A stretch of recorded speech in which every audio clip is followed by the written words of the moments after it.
Jennifer. In today's video, we're going to make a 4th of July cake to celebrate America's 250th birthday. Hope you enjoy. To start off, we're going to do the forms first with the candy mold. I'm going to open these up and put them into the bowl here and just put them in the microwave in 15-second intervals until they are melted to the right consistency. I think we have our consistency here, so that's good. So we'll want to fill in the A's, the S's, and the U's.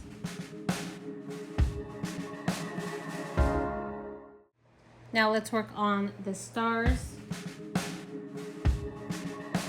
Let me know what it's like in your neighborhood, because here people start setting off fireworks a couple days in advance of the 4th. And they tend to bring in the illegal fireworks on top of that. So there's some really loud booms that go off. My animals hate it. Absolutely hate it. Let me know how it is in your areas. And if your animals have firework anxiety or not. Just kind of curious how your animals are.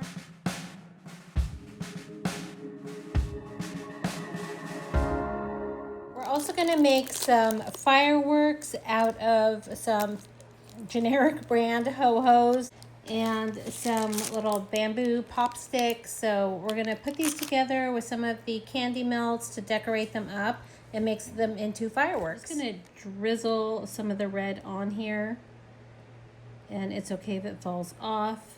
I'm not trying to make it perfect, but get some color on here for our little fireworks.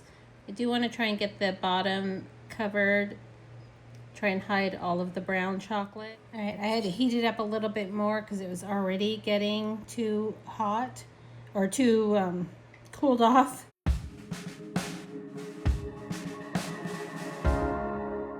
And these are going to go into the refrigerator. I had to do them really quickly. It's like 100 degrees here today, so everything is melting really fast. So I need to get these cooled off quickly. Okay, next I want to make some chocolate bark. So I'm going to melt the white, and then we're going to marble in some red and blue.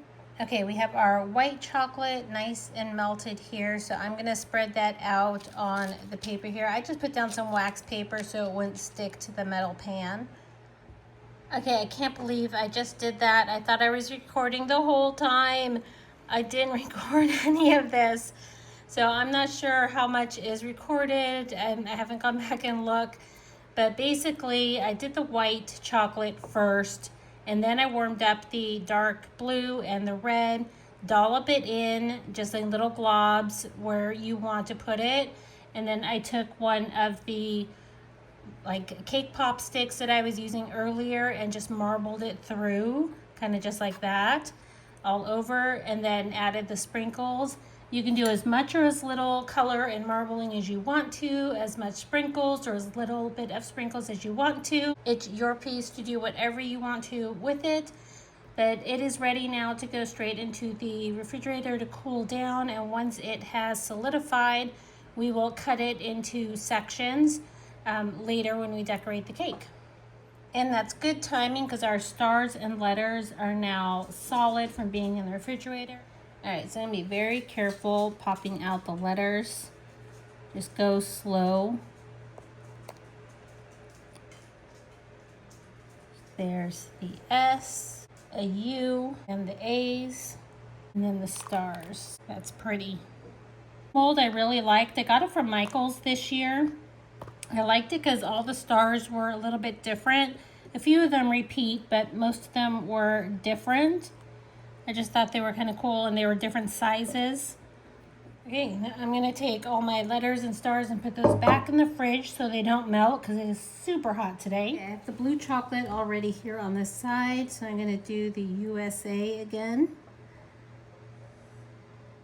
And then we'll get these stars all filled up as well. Okay, and we'll get those into the refrigerator as well. And since we're working with the blue, I'm going to pull out the cake pop, ho-ho, firework things that we're working on too, and add some blue to those. We're going to make the cake. I just picked up some super moist white cake mix. So I'm just going to follow the instructions on the box here. We'll start with the cake mix. Have half a cup of oil, 3/4 of a cup of water, and the 4 egg whites. The instructions say to use a hand mixer to mix that up, so I'll be right back. Okay, we are all mixed up, so I'm going to take just a scoop out of the batter and put it aside. So I'm going to do 1 scoop in here.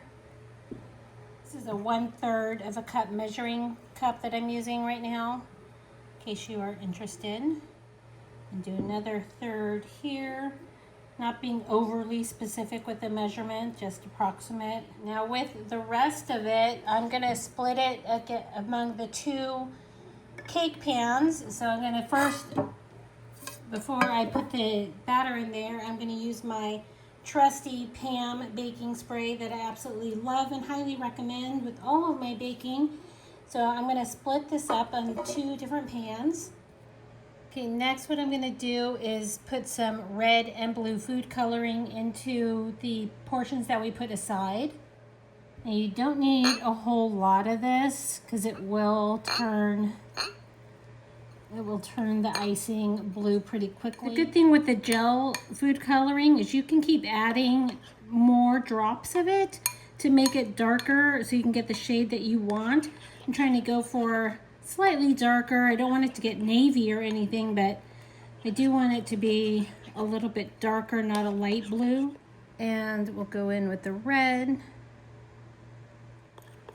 Again, with the red, I want it to be red and not pink. Okay, I'm gonna call that good. Now this process is very similar to the process that I did for the chocolate bark that I didn't record, that I thought I recorded. So if you were really interested in how I did the bark, it's the same concept here. You start with the white chocolate, or in this case, the white cake mix.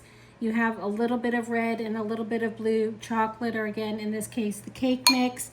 And then you go in and just do little dollops. So I'm gonna do blue in one pan and red in the other.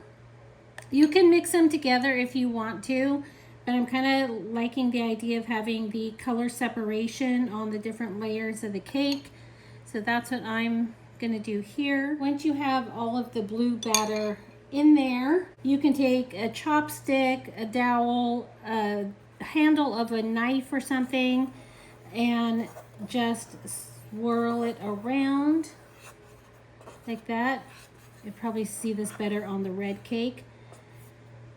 The reason I chose to do this method instead of doing like a solid blue and a solid red was really just to limit the amount of food coloring in the cake itself. And I thought it would just be a little more festive looking this way as well. So now let's go in with the red. And the same thing, I'm just gonna swirl that around however I want to.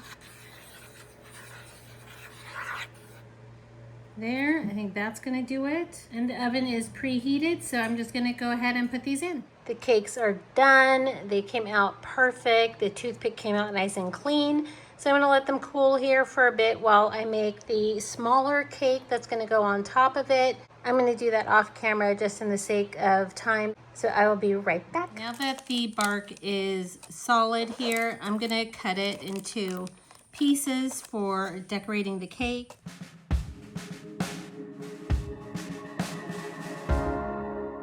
Okay, that's it. I'm gonna just put this into a container until we're ready to decorate. Now it's time to make the frosting. So I have 2 cups of butter here. I'm doubling the recipe because it's a big cake and all that. I want to make sure I have enough. I can always freeze the leftovers that I don't use. So I've got 2 cups of butter in this bowl here. It's at room temperature, so they're nice and soft. I'm going to beat that for 2 minutes with a hand mixer. Okay, now that I have that whipped for 2 minutes, I'm going to go back to the hand mixer and add in the powdered sugar gradually, a little bit at a time until it's all incorporated into the butter here. All the sugar is now incorporated here. So next step is to add in some heavy whipping cream and some vanilla extract.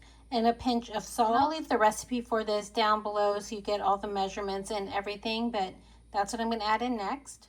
Okay, now we're gonna frost the cake. I'm gonna put some frosting on the bottom here to help the first round stick to the surface. And we're gonna do the red cake first on the bottom.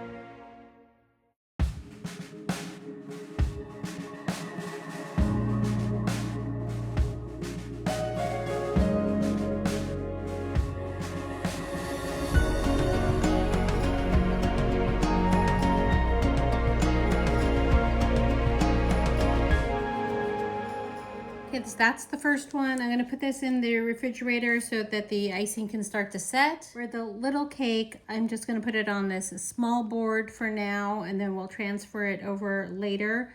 And yeah, just going to frost this one. I did cut it in half because it was super tall, and I didn't want the whole cake on there since I was going to stack up 2 layers of it. And with the crumb coat, I'm not too concerned how it looks if it gets crumbs in it, hence the name crumb coat. It's really more to just seal it all together, get the cake to be like one piece and not fall apart. Now we're gonna go in with the second layer, the blue swirls.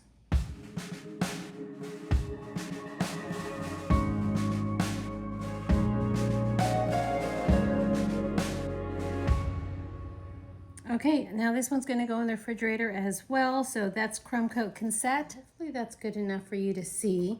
I'm going to go in with the red and blue stars that we created and just start decorating the sides. Like that.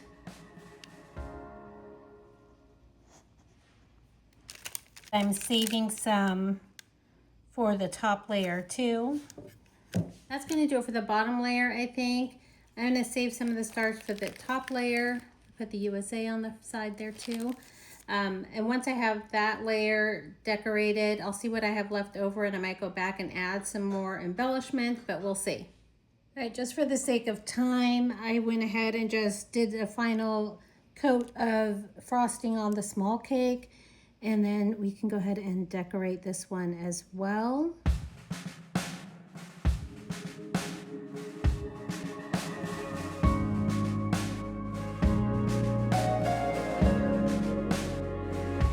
So we got the Ho Hos on there and some sparklers, and it says USA, but we're not done yet. And there it is, 250 years. We'll get better pictures outside, but that is it and all the things on it. There.